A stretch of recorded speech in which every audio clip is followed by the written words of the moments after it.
Morning breakfast recipe தான் பார்க்க போகிறோம். வெயிட் லாஸுக்கு ரொம்பவே ஹெல்ப் பண்ணும். தினை அரிசியும் கருப்பு சுண்டலும் வச்சு ரொம்ப சூப்பராக டேஸ்டியான ஒரு பிரேக்ஃபாஸ்ட்டு. தினை அரிசி பிளட்டில் இருக்கிற சுகரை கண்ட்ரோல் பண்ணும், நம்மளுக்கு நல்ல ஒரு எனர்ஜி கொடுக்கும். அது மட்டும் இல்லாமல் உடம்புக்கு தேவையான ஃபைபர், புரோட்டீன், மினரல்ஸ் இது எல்லாமே நமக்கு கொடுக்கும். தினை அரிசி நமக்கு நல்ல ஒரு ஜீரகத்தன்மை கொடுக்கும். வெயிட் லாஸ் பண்ணும்போது தினமும் இது போல் கஞ்சி குடிச்சிட்டு வந்தோம் அப்படின்னா வெயிட் லாஸுக்கு ரொம்பவே ஹெல்ப்ஃபுல்லாக இருக்கும். இதை செய்யறதுக்காக நான் 2 டேபிள் ஸ்பூன் தினை அரிசியும் கொஞ்சமாக கருப்பு சுண்டலும் எடுத்திருக்கேன். இதை 2லிருந்து 3 முறை நல்லா கழுவி எடுத்துட்டு ஒரு 1 மணி நேரம் ஊற வச்சா போதும். இந்த கஞ்சி டேஸ்டியாகவும் இருக்கும், ஆரோக்கியமாகவும் இருக்கும். கருப்பு சுண்டலையுமே நிறைய புரோட்டீன்ஸ், ஃபைபர் இதெல்லாமே இருக்குது. இதுவுமே நம்ம உடம்புல இருக்கிற பிளட் சுகரை கண்ட்ரோல் பண்ணுறதுக்கும் ஹார்ட் ஹெல்த்தை கண்ட்ரோல் பண்ணுறதுக்கும் நல்லாவே ஹெல்ப்ஃபுல்லாக இருக்கும். இதை செய்யறதுக்காக குக்கரில் 1 டேபிள் ஸ்பூன் கடலெண்ணெய் எடுத்திருக்கேன். நான் எடுத்துருக்கிறது செக்கு கடலெண்ணெய். இதில் 1/4 டீஸ்பூன் வெந்தயம். வெந்தயம் உடம்புக்கு நல்ல ஒரு குளிர்ச்சி தரும். 1/4 டீஸ்பூன் ஜீரகம், நல்ல ஒரு ஜீரகத்தன்மையை கொடுக்கும். கொஞ்சமாக கருவேப்பிலை, கொஞ்சமாக பூண்டு. இப்போ சேர்த்திருக்கிற இந்த இன்க்ரீடியன்ஸ் எல்லாமே வெயிட் லாஸுக்கு ரொம்பவே ஹெல்ப் பண்ணும். இது கூடவே கொஞ்சமாக சின்ன வெங்காயமும் போட்டிருக்கேன். சின்ன வெங்காயமும் உடம்புக்கு நல்ல குளிர்ச்சி. இது எல்லாத்தையுமே நல்லா வதக்கி எடுத்துட்டு ஊற வச்சிருந்த தினை அரிசியும் கருப்பு சுண்டலையும் போட்டுடலாம். நிறையா எண்ணெய் சேர்த்தாதனால கொஞ்சம் மிதமான சூட்டில் வச்சே தான் எல்லாத்தையும் வதக்கி எடுத்துக்கணும். 1 டம்ளர் தினை அரிசிக்கு 3 டம்ளர் தண்ணிங்கிறது கரெக்டான ரேஷியோவாக இருக்கும்.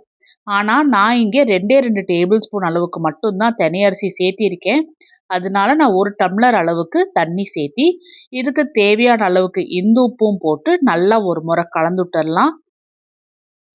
தினை அரிசியும் சுண்டலும் நல்லா வெந்து வரணும். ஆனில் வச்சு ஒரு 5 விசில் விட்டு எடுத்துருவோம். விசில் நல்லா முழுமையாக அடங்கிருச்சு. இதை இப்போ ஓப்பன் பண்ணி பார்த்துடலாம். தினை அரிசியும் சுண்டலும் நல்லாவே வெந்து வந்திருக்கு. கரண்டியை வச்சு இதை நல்லா கலந்துட்டுக்கலாம். தண்ணி இன்னமும் பத்தலை. இதில் என்ன செய்யணும்னா நல்லா கொதிக்கிற தண்ணியாக 1 டம்ளர் தண்ணி ஊற்றிக்கலாம்.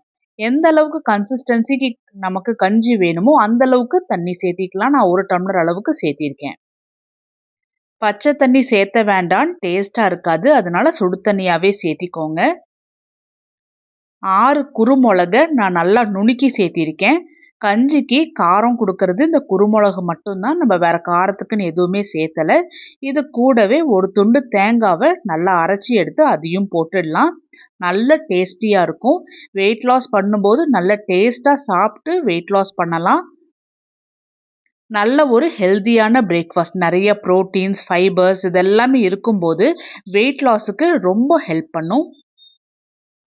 ஸ்டவ் டாப்பில் வச்சு ஒரு முறை நல்லா கலந்துட்டுட்டு கடைசியாக கொத்தமல்லியை சின்ன சின்னதாக கட் பண்ணி போட்டு நல்லா கலந்துட்டு ஒரு குதி விட்டு இறக்கிற வேண்டியது தான். இதில் நம்ம சேர்த்திருக்கிற இன்க்ரீடியன்ஸ் எல்லாமே வெயிட் லாஸுக்கு ரொம்பவே ஹெல்ப் பண்ணும். உடம்பு மட்டும் கம்மியானா பத்தாது, நம்ம ஹெல்த்துமே நல்லா இருக்கணும். இதில் புரோட்டீன்ஸ், ஃபைபர்ஸ் எல்லாம் அதிகமாக இருக்கிறதுனால உடம்புல இருக்கிற எலும்புக முதல் கொண்டு எல்லாமே நல்லா வலுவாக இருக்கும். கஞ்சி நல்லா ஒரு கொதி வந்த உடனே ஒரு முறை நல்லா கலந்துட்டுட்டு மிதமான சூட்டில் வந்த உடனே சர்வ் பண்ண வேண்டியதுதான். வெயிட் லாஸ் பண்ணும்போது எப்போவுமே ஃப்ரூட்ஸ் சாப்பிட்டுட்டோ இல்லை நம்மளுக்கு பிடிக்காததை சாப்பிட்டுட்டு வெயிட்டை ரெடியூஸ் பண்ணணுங்கிற அவசியமே இல்லை. இது போல் தினை அரிசியில் கஞ்சி செஞ்சு சாப்பிட்டு பாருங்கள், அவ்வளோ டேஸ்ட்டாக இருக்கும். தேங்காவோட டேஸ்ட் ஒவ்வொரு பைட்லேயும் தெரியும். ட்ரை பண்ணி பார்த்துட்டு சொல்லுங்கள்.